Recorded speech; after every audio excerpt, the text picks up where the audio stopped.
చదువుకుంటున్నాం. నా యందు మీరును మీ యందు నా మాటలు నిలిచి ఉన్న మీకు ఏది కావాలని అందరికీ తెలుసు కనుక ముందు దేవునికి ప్రయారిటీ ఇస్తాం. ప్రయారిటీ ఇవ్వటమే కాక దేవునికి యొక్క ఆశీర్వాదములు మనమందరము కూడా పొందుకోవటానికి చూద్దాం. ఈరోజు మరి జ్ఞాన భాగం బల్లారాధన అవుతుంది కనుక జ్ఞాన భాగం మరి చాలా త్వరగా మరి చెప్పుకొని ముగించుకోబోతున్నాం. ప్రియులారా, ఇక్కడ మరి సామెతలు సులోమోను జ్ఞాని అయినటువంటి వాడు సామెతలు 8వ అధ్యాయంలో 10 నుంచి 16 వరకు ఉత్తర ప్రత్యుత్తరాలు మీరు చదువుకున్నారు. ఇక్కడ మనం చూసినట్లయితే వెండికి ఆశపడక నా ఉపదేశము అంగీకరించుడి, నేనిని బంగారు ఆశింపక తెలివి నొందిరి. చిన్న మాట గమనించండి, ఇది ఎవరు కూడా విడిచిపెట్టలేనటువంటి వస్తువులు.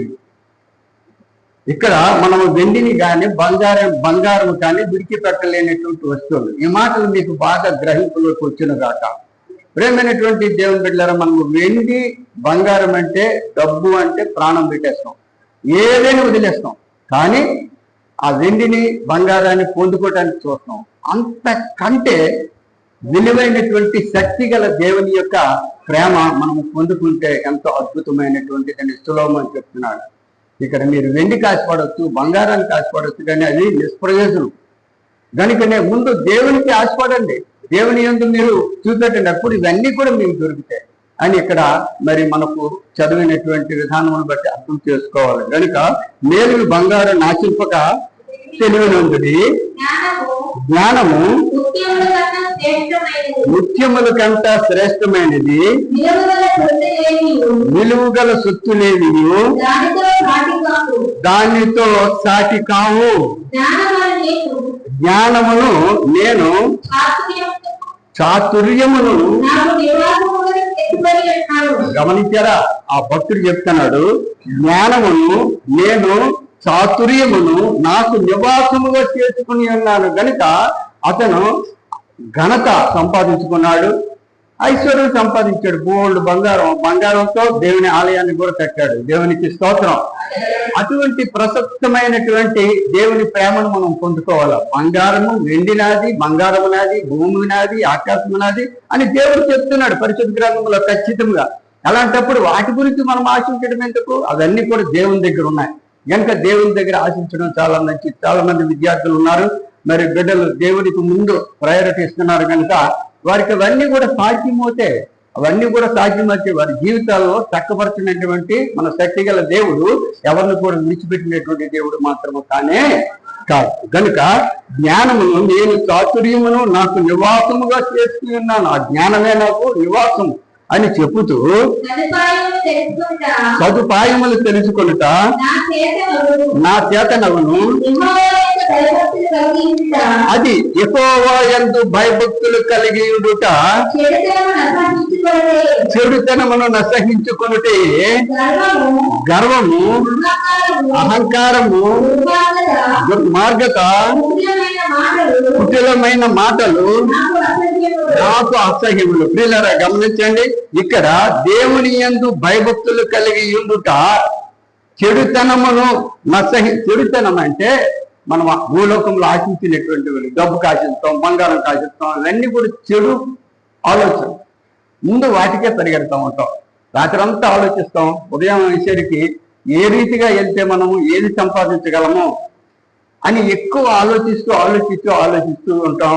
ఆ యొక్క మోసంతో సంపాదించిన దానితో సంతోషించినటువంటి వారు అనేక మంది ఉంటారు.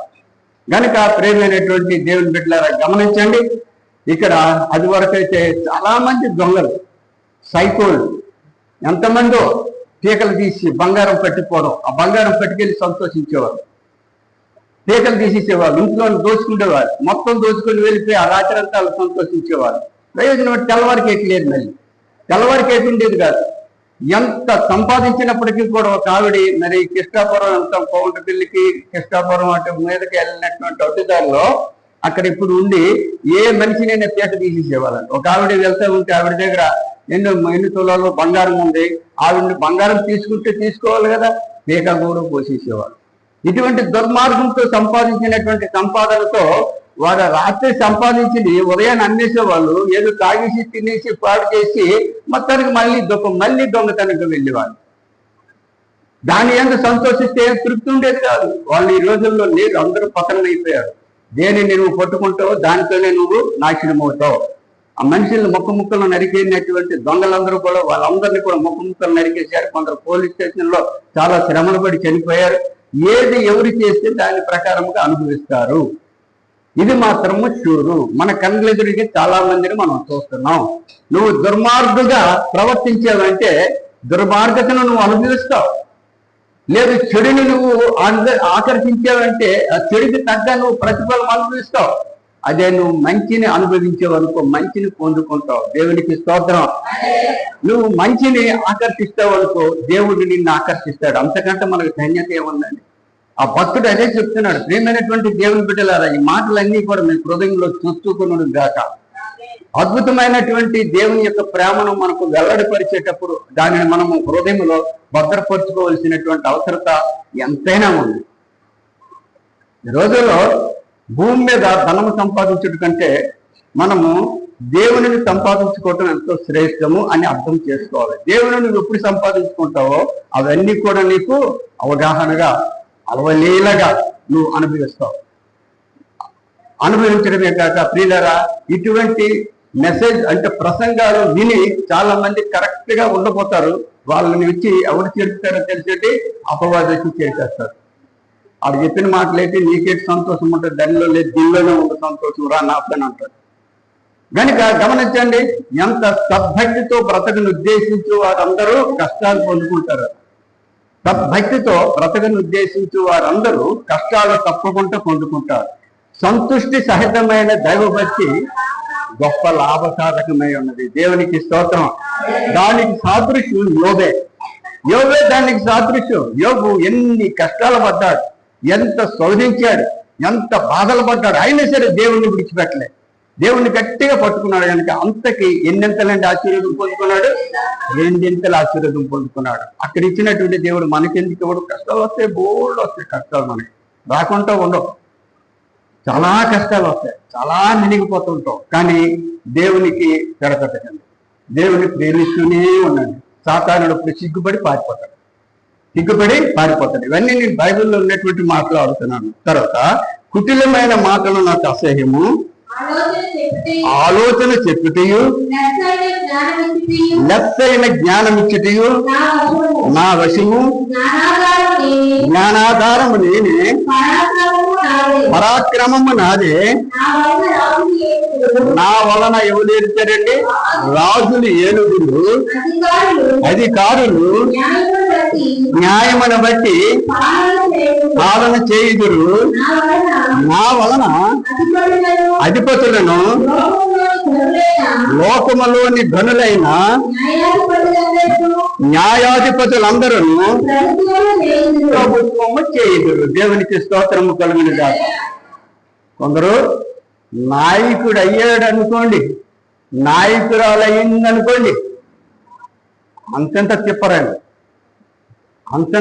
అంతంత బిల్డప్లు కాదండి. చాలా భయంకరమైనటువంటి బిల్డప్. మీకందరికీ తెలిసింది. ఏదో నాయకత్వం ఇచ్చింది ఎవరిస్తారండి? దేవుడే. దానిని సద్వినియోగం చేసుకునే జ్ఞానము ఆ నాయకత్వం పొందుకున్నటువంటి వారికి ఉండాలి. అది సద్వినియోగం చేసుకోవాలి. ప్రేమైనటువంటి దేవుని బిడ్డలారు, ఇక్కడ మనము చదివినటువంటి జ్ఞాన భాగంలో ఉన్నటువంటి మాటలు అవే. చాలా మంది ఆ రోజుల్లో, ఈ రోజులు కాదు ఆ రోజుల్లో కూడా న్యాయాధిపతులు, రాజులు ఏలినటువంటి రోజులు ఉన్నాయి. వారు రాజులు అయ్యేటప్పుడు వాళ్ళంత గర్వం ఇంకెవరికి కాదు. న్యాయాధిపతులు అయినప్పుడు వారి అంత గర్వము వచ్చినటువంటి వారు చాలా మంది ఉన్నారు.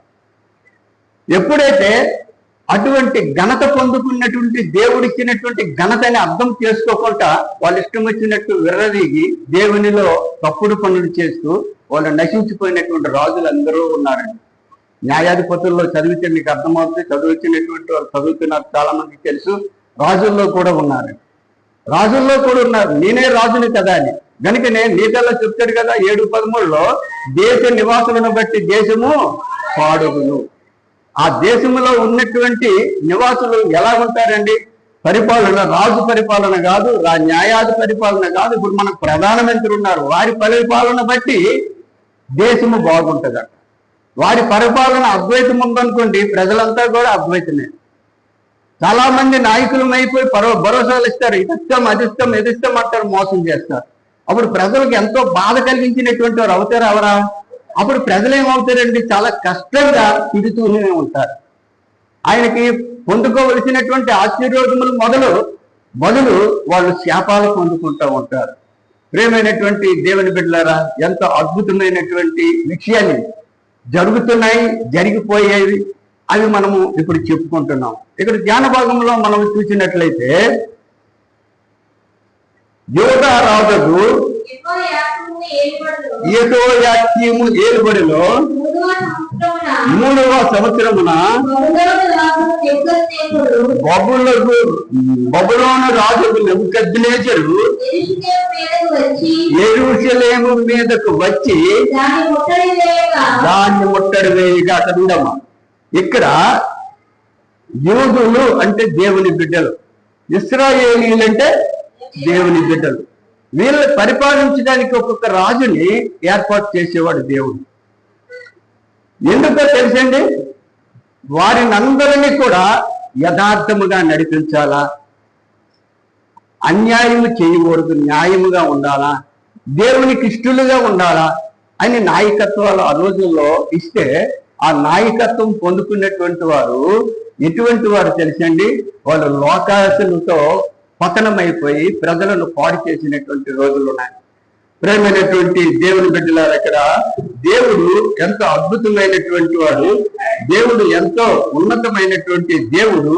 మరి ఇక్కడ మనం చూసినట్లయితే ఈ దానియేలు గ్రంథంలో ఎన్నో మాటలు మనం చూస్తుంటాం. ఇక్కడ యెహోయాకీమును రాజుగా ఏర్పాటు చేసుకున్నాడు దేవుడు. ఇక్కడ పరమ విరుద్ధం నెబుకద్నెజరు అంటే. నెబుకద్నెజరు అంటే దేవుణ్ణి ప్రార్థన చేసినటువంటి వాడు కాదు, కానీ అయినప్పటికీ కూడా ఆయన హృదయం మంచిది. ఆయన హృదయం మంచిది. దేవుణ్ణి ఆరాధించినటువంటి వాడు కాదు.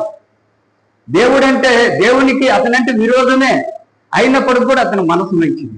కనుక ఇక్కడ దేవుడు ఏర్పాటు చేసుకున్నటువంటి యెహోయాకీము దేవుని యొక్క క్రమమును పాటించి నడిపించగలిగినటువంటి శక్తి ఇచ్చినటువంటి యెహోయాకీము దేవుని క్రమములను తప్పిపోయాడు, దేవుని కోపం పుట్టించాడు. దేవుని కోపం పుట్టించడమే కాక భయంకరమైనటువంటి పరిస్థితిలో మరి ఉండడము మనము చూస్తూ ఉంటాం. ప్రియమైనటువంటి దేవుని బిడ్డలారా, ఇక్కడ మరి మనం చూసినట్లయితే రెండో రాజుల గ్రంథములో యెహోయాకీము నడతను మనం ఒకసారి చూద్దాం. రెండో రాజుల గ్రంథము 23:36-37 చదువు. రెండో రాజుల గ్రంథము 23వ అధ్యాయంలో 36. యెహోయాకీము పరిపాలించినప్పుడు 25 వాడై యెరూషలేములో ఎన్ని సంవత్సరాలు వెళ్ళాడండి? 11 సంవత్సరములు పరిపాలించను. అతని తల్లి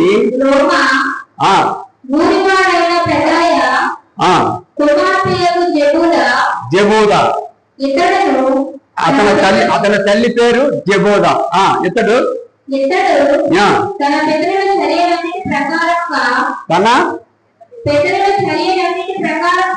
తన పితరుల క్రియలన్నీ పద్ధతి ప్రకారముగా యెహోవా దృష్టికి ఏమి నడిచాడండి?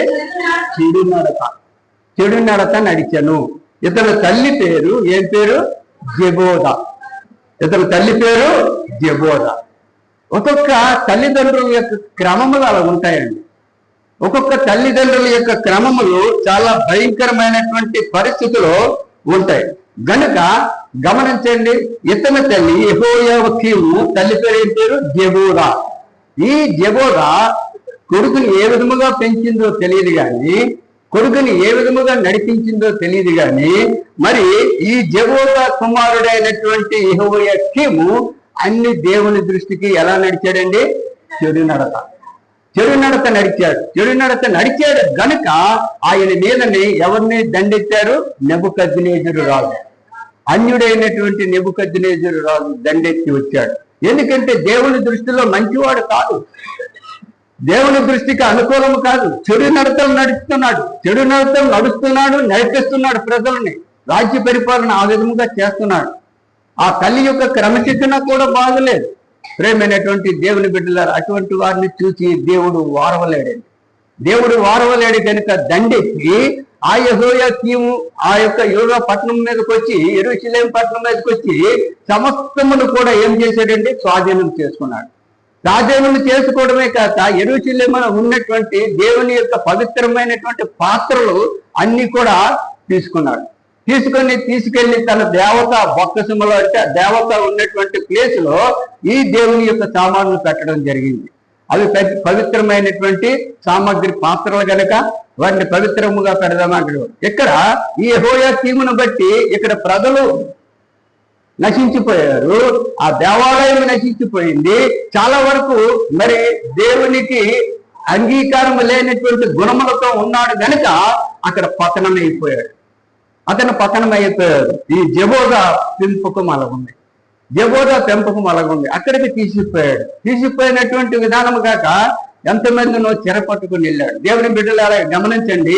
ఈ రోజుల్లో ప్రతి ఒక్కరిని కూడా దేవుడు పిలుచుకుంటున్నాడు, విశ్వాసాలు పిలుచుకుంటున్నాడు, భక్తుల్ని పిలుచుకుంటున్నాడు, దేవుని సన్నిధాన సేవకు పిలుస్తున్నాడు, దేవుని సన్నిధానాన్ని అభివృద్ధి పరచడానికి పిలుస్తున్నాడు, దేవుని సన్నిధానంలో అందరూ మూలకమంలో ఉండాలని పిలుస్తున్నాడు. వాళ్ళ దేవుని పిలుపులు వింటే అదృష్టవంతులే, ధన్యులు అవుతారు. దేవుని పిలుపులు వినకుండా ఉన్నటువంటి వారు చాలా మంది ఇప్పుడు ఉన్నారు. దేవుని పిలిచినా సరే నిర్లక్ష్యం చేసినటువంటి వారు చాలా మంది ఉన్నారు. యెహోయాకీము అటువంటి వాడే.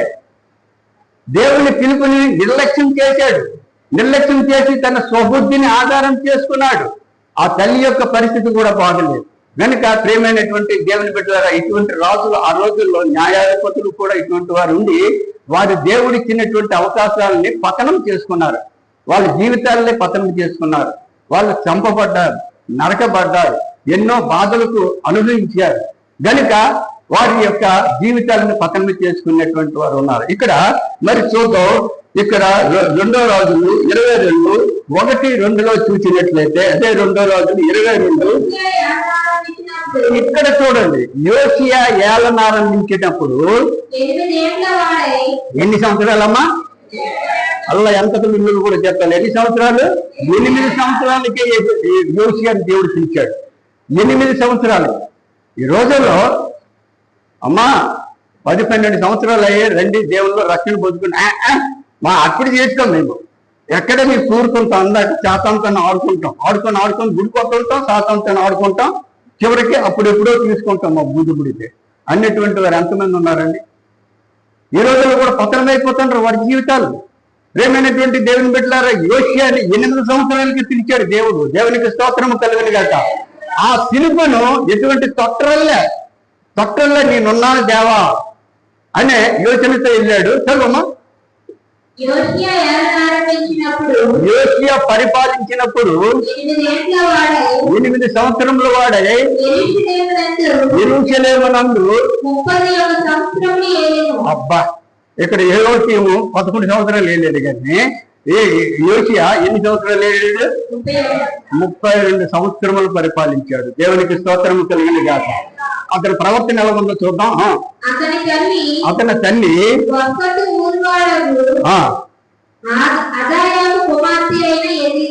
యెదీదా. తన తల్లి పేరు ఏం పేరండి? యెదీదా.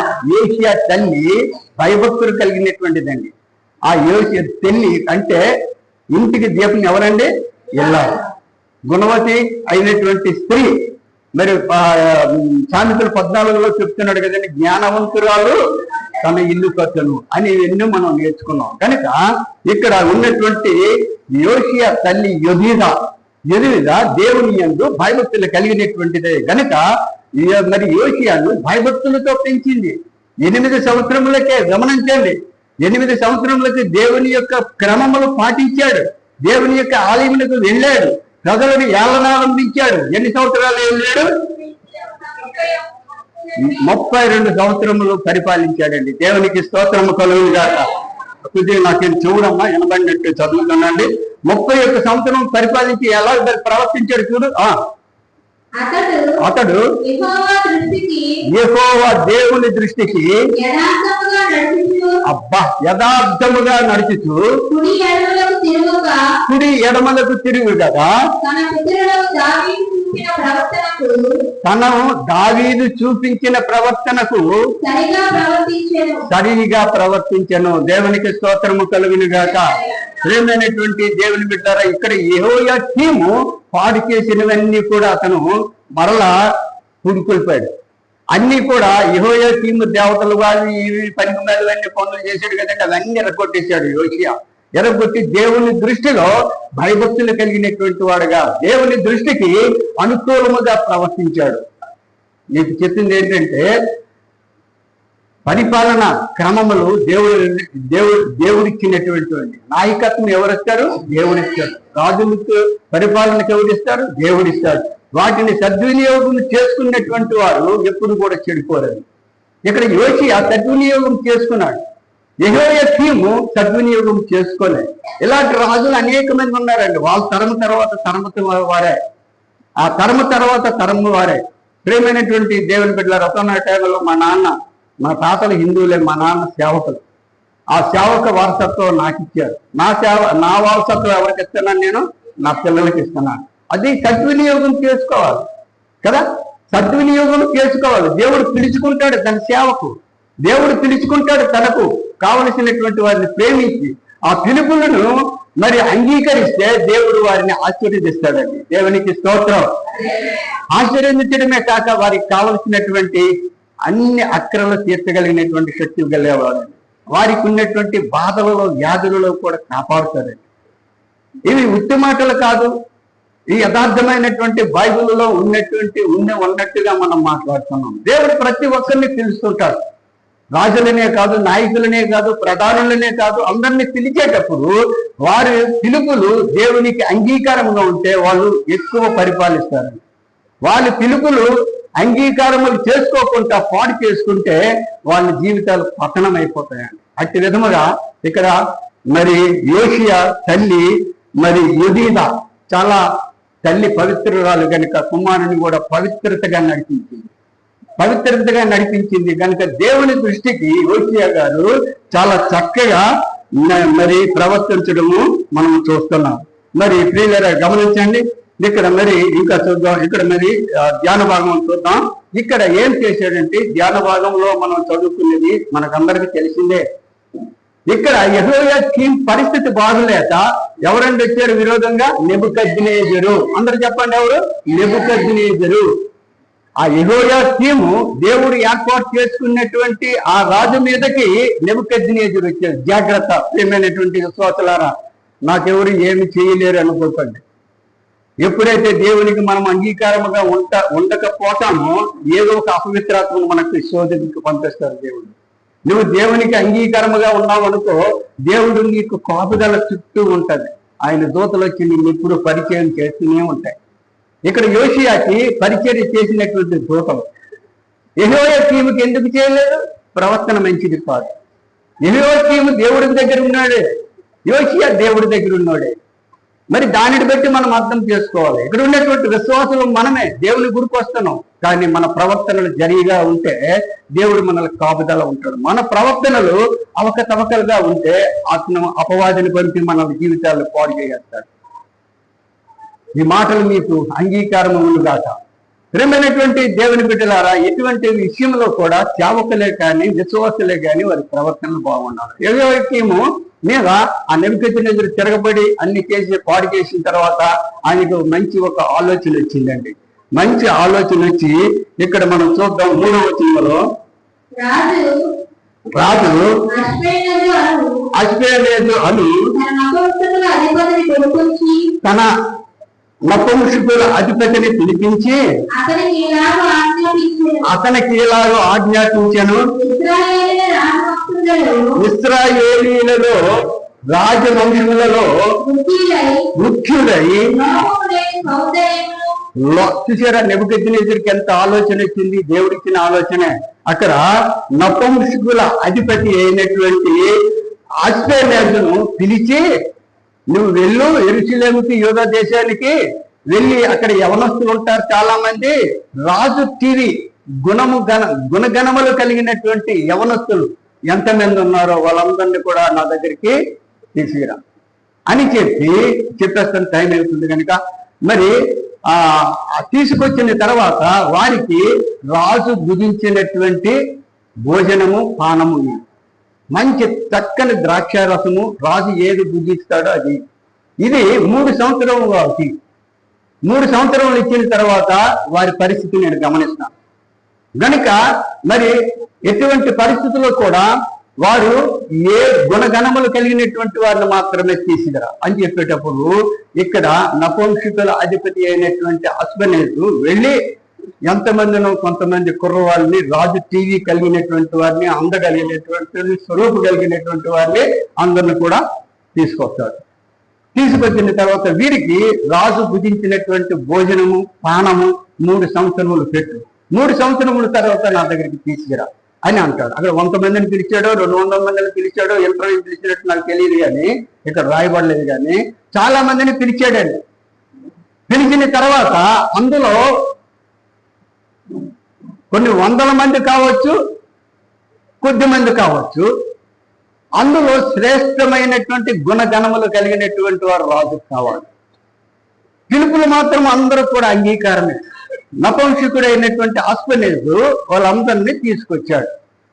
తీసుకొచ్చిన తర్వాత వారికి కావలసినటువంటి భోజనాలు పానాలు అన్ని కూడా ఇస్తారంటే శంకలు గుద్దేశారండి.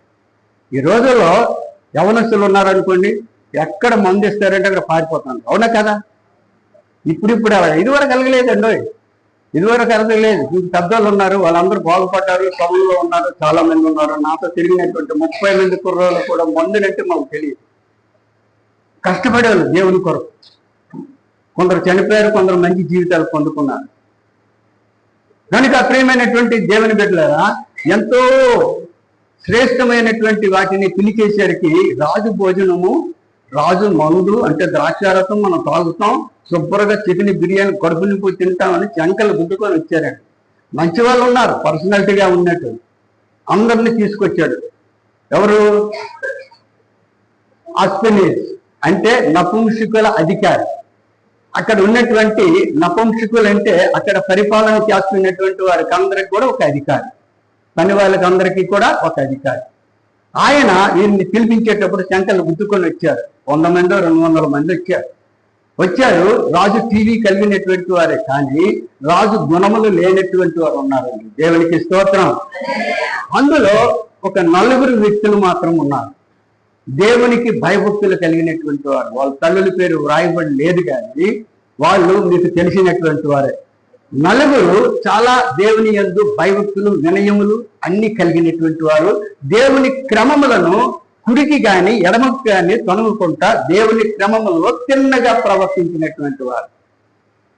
వారి తల్లులు తండ్రులు ఎంత పవిత్రులో ఆ బిడ్డలు కూడా 4 పవిత్రులు. ఎంతమంది ఉన్నారు, వీళ్ళందరూ కూడా చూస్తే ఆ మందుకి తిండికి ఆశపడి వచ్చినటువంటి వారే. కానీ వీళ్ళని తీసుకొచ్చాడు ఆ నపుంసకుల అధిపతి. వీరు కూడా 4 కూడా వీళ్ళలో వచ్చారు.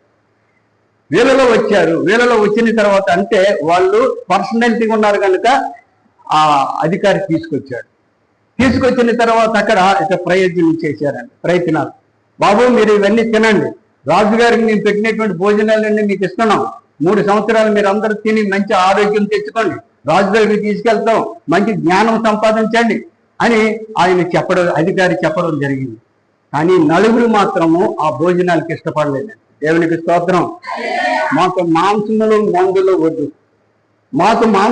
మందులు వద్దు, కానీ మాకు ఏం కావాలా? శాఖాధాన్యమే కావాలి, కూరగాయల భోజనము మాకు కావాలి అని నపుంసకుల అధిపతి అయినటువంటి అస్బెనేజును బ్రతిమలాడితే ఆయన ఒప్పుకోడండి. దానియేలు చాలా ప్రేమ కలిగినటువంటి వాడు కనుక, సర్వజ్ఞాని కనుక ఆయన మొత్తానికి ఆయన్ని లొంగదీసేస్తాడు. అధికారిని లొంగదీసి మంచి గుణములు కలిగినటువంటి వారిగా ఈ 4 తనకు కనబడతారు కనుక వారి మాటను మరి మళ్ళీ వింటాడు.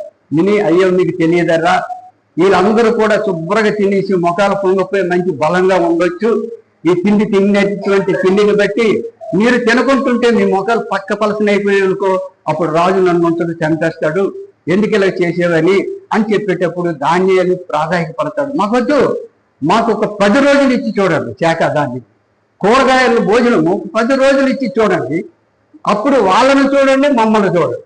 మా ముఖాలు నీరసమైపోయి అనుకోండి, మీరు ఇచ్చిన తిండే తింటాం, లేదు మేము బాగున్నాం అనుకుంటే మాకు అదే కంటిన్యూ చేయండి అని చెప్పి బుద్ధిమంతులైనటువంటి నలుగురు కూడా ఉంటారండి. ప్రేమైనటువంటి దేవుని బిడ్డలారా, బుద్ధిమంతులు ఎప్పుడూ కూడా దేవునికి ఇష్టమైనటువంటి వారే. యమనస్తులైనా పెద్దలైనా ఎవరైనా సరే బుద్ధి కలిగినటువంటి వారు చాలా దేవునికి ప్రీతి కలిగినటువంటి వారు. ఎంతమంది ఉన్నారు, 100 మంది, 200 మంది, 300 మంది, అయినప్పటికీ కూడా అక్కడ నలుగురే ఎన్నుకొనబడినటువంటి వారు. సరే అని ఆ 10 రోజులు కూడా శాఖ ధాన్యములు అంటే కూరగాయల భోజనం వీళ్ళు తింటారు, వాళ్ళందరూ ఇష్టానుసారంగా తాగి తింటారు. 10 రోజుల తర్వాత చూస్తే దేవుని బిడ్డల ముఖాలు ప్రకాశిస్తాయి. దేవునికి స్తోత్రం. వాళ్ళ ముఖాలు చిక్కిపోతాయి. ఆ నపుంసకుడు ఆశ్చర్యం పడతాడు, ఇదేంటిది, ఇంత తిండిపోతుల్లో తింటున్నారు, తాగుతున్నారు, పడుకుంటున్నారు, వీళ్ళ ముఖాలు ఏమి కలలేదే, వీళ్ళ ముఖాలు చాలా, మీరు కంటిన్యూ చేయండి అని చెప్పేటప్పుడు కంటిన్యూ చేస్తారు. రాజు దగ్గర పిలుస్తారు. రాజు దగ్గర పిలిచిన తర్వాత ఆ వీళ్ళు దేవుని యొక్క ప్రశస్తమైనటువంటి జ్ఞానేంద్రియములు తెలిసినటువంటి వారు కనుక, జ్ఞానాభ్యాసం చేసుకున్నటువంటి వారు కనుక ఆ జ్ఞానాన్ని మరి అక్కడ రాజు పరిశోధిస్తాడు. ఆ అందరు కూడా తిండే పరిశోధనే కానీ వారికి తెలియలేదు. ఈ నలుగురు కూడా అందరిలో కూడా ఎన్నికయ్యారు. దేవునికి స్తోత్రం. కనుక ప్రియమైనటువంటి దేవుని బిడ్డలారా వినండి, ఎవరైతే దేవునికి భయభక్తులు కలిగి ఉంటారో వారిని దేవుడు తప్పకుండా ఆశీర్వదిస్తాడు. ఇక కథలు మనం ఎన్నో దానియేలు గ్రంథంలో కథలు మనం చెప్పుకున్నాం. షడ్రక్ మెషక్ అబేద్నెగో దానియేలుని దేవుడు ఏ విధముగా కాపాడాడు, దేవుని యొక్క ప్రేమను ఏ విధముగా చూపించాడు, చివరికి రాజ్యాలకే పరిపాలించినటువంటి అర్హతనిచ్చాడు వాళ్ళకి. ఈ రోజుల్లో మనం ఎందుకు ఎలా ఉండం ఎందుకుంటాం? మన జీవితాలు మంచివి కాదు, మన ప్రవర్తనలు మంచివి కాదు, మనకున్నటువంటి మరి ఆ హృదయం మంచిది కాదు. కొందరు ఉన్నారండి, అందరు కాదు, కొందరు మాత్రం ఉన్నారు. అది ఎలా ఉంటుందో తెలిసండి. 10 మందిలో ఒక 5 కాదు, 10 మందిలో 3 తేలుతారు. దేవునికి స్తోత్రం. గుణవంతులై ఉన్నారు, చాలా చక్కగా నడుచుకుంటున్నారు. దేవుని పిలుపులు వినాలండి. నీ దేవుడిని నిన్ను సేవకు పిలుచుకుంటే సేవను సద్వినియోగం చేసుకోవాలి. దేవుడిని నిన్ను ఇంకా వేరే విధంగా పిలుచుకుంటే దానిని నువ్వు సద్వినియోగం చేసుకోవాలి. దేవుడిని నిన్ను ఆలయ పరిశుభ్రత పిలుచుకుంటే ఆలయ పరిశుభ్రత. ఈ రోజుల్లో మరి స్త్రీలు చాలా చక్కగా ఆలయాన్ని పరిశుభ్రత చేస్తున్నారండి. దేవుడు వాళ్ళకి యథాకాలం దానియేలు షడ్రక్ మెషకుకి ఇచ్చినటువంటి ఆశీర్వాదం ఇచ్చిన దాకా నేను పిలవనండి, వచ్చి నాన్న ఇది చేసేస్తాం చేసుకొని వెళ్ళిపోతున్నా. కొందరు రాకుండా ఉన్నారండి. నేనేం చేసి వాళ్ళకి దేవుడి ఆశీర్వాదాలు ఉన్నాయో లేదో నాకు తెలియదు. ఎవరైతే దేవుని యొక్క క్రమములు పాటిస్తారో వారికి తప్పకుండా దేవుడు ఆశీర్వదిస్తాడు. ఈరోజు నేను దేవుని దగ్గర భయభక్తులు కలిగినటువంటి వాడు కాదు, కానీ నాకు దేవుడు అప్పచెప్పినటువంటి సేవ కొరకు భయపడుతూ ఉంటాను. దేవునికి స్తోత్రం. మా పిల్లలు అంటారు, ఏంటి నాన్న ఉదయం నుంచి రాత్రి వరకు బైబిల్ చదువుతాం అంటారు. అది నా డ్యూటీ. నేను అసలు మొద్దోడు, నాకేది తెలియదు కనుక దేవుడిని అడుగుతాను చక్కగా. నాకు అదే సంతోషం. ఆ ధ్యాన భాగంలో ఉండేటప్పుడు నాకు అదే సంతోషంగా ఉంటుంది. కనుక అటువంటి భక్తులని నన్ను అనుకోకండి ప్రియులారా. గమనించండి, నేను చెప్పింది ఏంటంటే తీరుది మనము జాగ్రత్తగా దేవుడు ఇచ్చినటువంటి అవకాశాన్ని పొందుకోవాలి. ఇక్కడ షడ్రక్ మెషక్ అబేద్నెగో దేవుని యందు భయభక్తులు కలిగినటువంటి వారు జీవించారు కనుక వారు దేవుని యొక్క దీవెనలు పొందుకొని రాజ్యాలనే పరిపాలించారు. ఇక్కడ నువ్వు దేవుని యొక్క భయభక్తులతో ఉన్నావు అనుకో, నీ జీవితము ఈ భూలోకంలో కూడా అద్భుతంగా ఉంటుంది, పరలోకంలో కూడా అద్భుతంగా ఉంటుంది. పేతురు అన్ని విడిచిపెట్టి, పేతురు ఉన్నటువంటి 12 మంది శిష్యులు అన్ని విడిచిపెట్టి ఎవరిని వెంబడించారు? యేసుని వెంబడించారు. ఒక రోజు అడిగారు, ధనవంతుడు వచ్చాడు, నేను నిత్య జీవానికి వెళ్ళాలంటే ఏం చేయాలని అంటే, నీవు అన్ని అన్ని అడుగుతాడు. పూర్ణ హృదయంతో, పూర్ణ ఆత్మతో, పూర్ణ బలంతో నీ శక్తిని ఉంచాలి, తల్లిదండ్రులు ప్రేమించాలి, అన్ని చదువుతాడు, అవన్నీ చెప్తాడు. చెప్పేది మంచిదే, బాగుంది, నీకు ఒకటి కొదువుగా ఉంది. ఆ ధనవంతుడికి అంటాడు ప్రభు, ఏదో కొదువు అంటే నీ ధనమంతా విడిచిపెట్టి నన్ను వెంబడించి. ఆడికి ఎక్కడలేని ధనం ఉందండి, అతనికి ఎక్కడలేని ధనం ఉంది కనుక ముఖం విసురుకొని వెళ్ళిపోయాడు. ఆ మాటకి అంటాడు ఆయన, ధనవంతుడు దేవుని రాజ్యంలో ప్రవేశించడం చాలా కష్టం. అంటే ధనవంతుడు ప్రవేశించడం కాదండి, ధనవంతుడు అంటే ధనం ఉండటంలో తప్పు కాదు, కానీ దేవుని ముందు ఎత్తుకోవాలి. దేవుని ముందు ఎట్టుకుంటే దేవుడు ధనం ఇస్తాడు. ఇచ్చినటువంటి ధనాన్ని దేవుడు ఇచ్చాడని సంతోషించాలి. ఇది నానే సంపాదించాను, నాదే. అలా ధనవంతుడు బాగా పండించి నా ప్రాణం తిను తాగు దేవుని స్తుతించలే. సరే అదవా ఈ రాత్రి మీరు వెళ్ళిపోతారు అంటే. అదే విధముగా ఈ ధనవంతుడికి కూడా దాని ముఖం విసురుకుని వెళ్ళిపోయాడు. నేను నిత్యరాజ్యానికి వెళ్ళిపోవాలా అని అంటున్నాడు. మళ్ళీ నిత్యరాజ్యానికి వెళ్తాడు. ఎలా వెళ్తాడండి? దేవుణ్ణి వెంబడించుకుంటా వెళ్ళిపోయాడు. వెళ్ళిపోయిన తర్వాత ఈ ధనవంతుడు దేవుని రాజ్యంలో ప్రవేశించట కంటే సూది బెజ్జంలో ఒంటి దూరుట సులభము అని దేవుడు చెప్పేటప్పుడు పేతురు అంటాడు, అయ్యా మేము అన్ని వదిలిపెట్టాం. మా పిల్లల్ని, మా భార్యల్ని, మా ఆస్తుల్ని, మా వ్యాపారాల్ని అన్ని వదిలిసి వచ్చామా లేదా? వచ్చేసాడు. అయితే మాకు ఏదైనా ఉంది. ఎందుకు లేదయ్యా, నేను సింహాసనం మీద కూర్చుంటే నా చుట్టూ ఉన్నటువంటి సింహాసనం న్యాయాధిపతులుగా మీరు ఉంటారు. దేవునికి స్తోత్రం. నిత్యము న్యాయాధిపతులుగా మీరు ఉంటారు. ఎంతో శ్రేష్టమైనటువంటి విషయాలు పొందుకుంటారు అని దేవుడు వాళ్ళకి హామీ ఇచ్చాడు. అదే విధముగా ఈ రోజున మనకెందుకు కూడా ఆయన హామీ తప్పకుండా ఇస్తారు. మన తల్లిదండ్రుల లోపం, మనకి లోపం, మన జీవితాలే పాడైపోయి పతనమైపోతూ ఉంటాయి. కనుక చివరి మాట చూద్దాం. సామెతలు 31వ అధ్యాయంలో తన తల్లి చెప్పినటువంటి బిడ్డకు చెప్పినటువంటి కుమారుడికి నేర్పింది. 31:1-5 వరకు.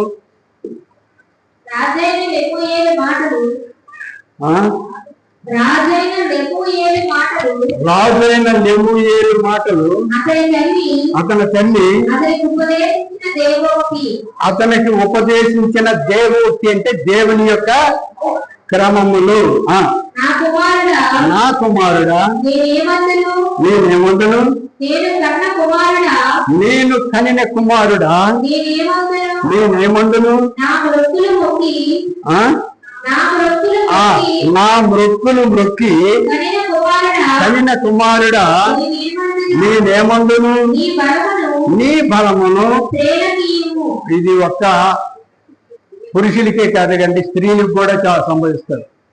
నీ బలము అనవసరంగా ఖర్చు పెట్టక, నీ బలము లోకములో ఉన్నటువంటి వాటికి స్త్రీలు కొరకు ఆశపడక. అదే స్త్రీలకు చెప్తున్నారు, అమ్మా నీ బలమును నేను ఇస్తున్నానంటే నువ్వు పురుషుల గురించి చేయబాక అని ఇక్కడ చెబుతూ స్త్రీలకు యొక్కము, రాజులను నశింపచేయు స్త్రీలతో సహవాసము చేయకము, ద్రాక్షారసము త్రాగుట రాజులకు తగదు. తల్లి నేర్పినటువంటి క్రమములు చూడండి. దేవునికి స్తోత్రం. కుమార్తెకి గాని కుమారుడికి గాని వర్తిస్తున్నాయి. ఇక్కడ కుమారుడికి మనం చదువుతున్నాం కానీ అది కుమార్తెకి కూడా వర్తిస్తున్నాయి. గనుక ఏదైనా చెడు వ్యసనములు మంచివి కాదు అని తల్లి చెప్పుతూ లెమూయేలు అది చెడుతనము రాజులకు తగదు, మద్యపానాశక్తి అధికారులకు తగదు. త్రాగిన ఎడల వారు కట్టడలను మరుతురు, దీనులకందరికి అన్యాయము చేయుదురు. దేవునికి మహిమ కలుగును గాక. అన్యాయం చేయడం మహిమ కలగడం ఏంటండి? ఇక్కడ తాగుడు మత్తులో అతిక్రమములు వస్తాయి. పాపపు చూపులు మత్తులో స్త్రీలకు అతిక్రమములు వస్తాయి. తాగుడు ఎంతో పాపపు చూపులు అంతే, పురుషునికి కానీ స్త్రీలకు కానీ. ఈ అతిక్రమములు చేయకుండా కుడికి గాని ఎడమంకు గాని తాకకుండా, అంటే కుడి అంటేటి ఎడమంటేటి చిన్నమంటేటి, మరి ఎలా వెళ్ళాలా? కుడికి వద్దు ఎడమకి వద్దు, ఎలా వెళ్ళాలంటే చిన్నగా. దేవుని మార్గం చిన్నది. దేవుని మార్గం ఎటువంటిదండి? చిన్నది. ఎడమకెళ్తే అపవిత్రాత్మ, కుడికి వెళ్తే శోధన. ఈ రెండు తప్పించి దేవుని మార్గము తిన్నానా అంటే అది పవిత్రతతో కూడుకున్నటువంటి, ఆ పవిత్రతతో కూడుకున్నటువంటి ఆ గొప్ప భాగ్యాన్ని పొందుకోవటము మనకెంతో శ్రేష్టం.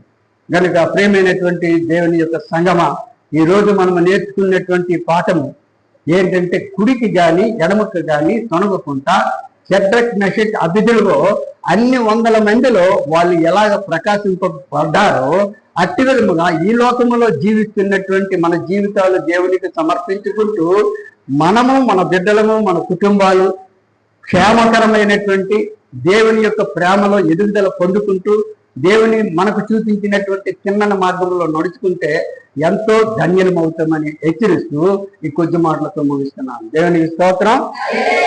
ప్రార్థన చేసుకున్నాం. పరిశుద్ధుడైన మా తండ్రి, వందనాల స్తోత్రాలు చెల్లించుకుంటూ సమయాన్ని సమర్పించుకుంటున్నాం. ఎంతవరకు మీరు మాతో మాట్లాడారు ప్రభా. నాయన, మీరు ఇచ్చినటువంటి ఆయుష్ని మేము వ్యర్థపరచుకోకుండా, ఈ లోకంలో నాయన అపవిత్రతకు ఖర్చు పెట్టుకోకుండా మీ కొరకు మేము మహిమ కలిగి జీవించడానికి సహాయం చేయండి. నాయన, అమోఘమైనటువంటి పవిత్రమైనటువంటి నీ మాటలను మా హృదయమునకు అద్దెంప చేయమని ప్రార్థిస్తున్నాం. నాయన, వచ్చినటువంటి బిడ్డలందరినీ జీవించండి ప్రభా. ఇలాగలో చూసుకున్నటువంటి కుటుంబాలన్నింటినీ జీవించమని ప్రార్థిస్తున్నాం. నాయన, మరి రాలేనటువంటి వారు ఇంకొక సమయంలో వచ్చేటకు సహాయం చేయండి. ఈ మాటలను తండ్రి నాయన ఎటువంటి నిష్ప్రయోజనము కాకుండా ప్రయోజనకరమైనటువంటి నీ యొక్క వెలుగులో మమ్మల్ని అందరినీ ప్రకాశింపజేసి ఘనత పొందుకోమని నాయన, పాటలు పాడినటువంటి బిడ్డలని, వాయిద్యాలు వాయించినటువంటి బిడ్డలని నాయన, మరి ఇంకా నడిపిస్తున్నటువంటి నీ సేవకులని నాయన, ఆలకించినటువంటి నీ యొక్క కుమారులు కుమార్తెలని బాగుగా దీవించి మీరే మహిమ పొందుకోమని యేసు పరిశుద్ధ నామములో మరి వేడుకుంటూ ప్రార్థిస్తున్నాం తండ్రి.